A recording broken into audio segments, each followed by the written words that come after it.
এরপর বললেন ওয়া ইলাস সামাই কাইফা রুফিআত, ওরা কি আকাশের দিকে তাকায় না কিভাবে খুঁটি ছাড়া আকাশকে আমি বানিয়েছি। আপনারা যখন বিমানে চড়েন তখন কি শুধু ভিডিও করতে থাকেন নাকি, মেঘের ভিডিও, আকাশের ভিডিও?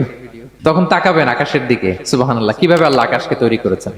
ওয়ালাকাদ যায়্যানা সামা আদ-দুনিয়া বিজিনাতিনিল কাওয়াকিব, আল্লাহ বলেন এই প্রথম আকাশটাকে আমি তারা দিয়ে সুশোভিত করেছি, বিশাল বিশাল তারা। এই যে আমরা সূর্য দেখি, এটা একটা তারা, পৃথিবীর চেয়ে 13 লক্ষ গুণ বড় এই সূর্য। কত গুণ বড় বলে ফেললাম হুট করে মুখ দিয়ে, কিন্তু কল্পনা করতে পারতেছি। তার মানে 13 লক্ষটা পৃথিবী সূর্যের মধ্যে রাখার জায়গা আছে। তাই বলে মনে করেন না যে সূর্য অনেক বড় সাইজের তারা, ন, সূর্য এই মহাশূন্যের খুব ছোট্ট সাইজের একটা তারা। সূর্যের চেয়ে লক্ষ কোটি গুণ তারা আছে। যে সূর্য পৃথিবীর চেয়ে 13 লক্ষ গুণ বড়, ওই সূর্যের চেয়ে কোটি গুণ বড় তারা আছে।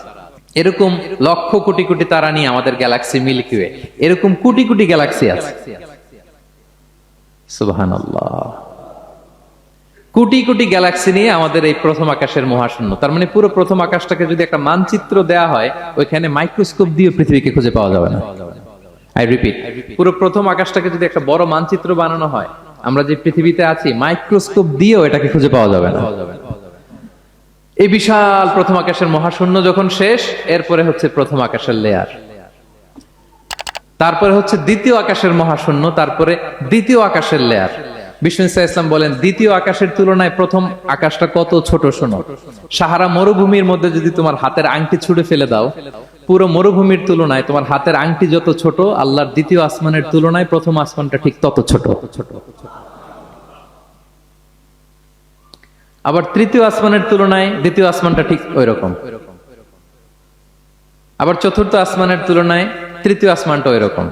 এইভাবে 7 আসমান, এরপরে আল্লাহর কুরসি, মাউদাউল কাদামাইন, যেখানে আল্লাহ তার কুদরতি পা রাখেন। তো 7 আসমানটা যত বড়,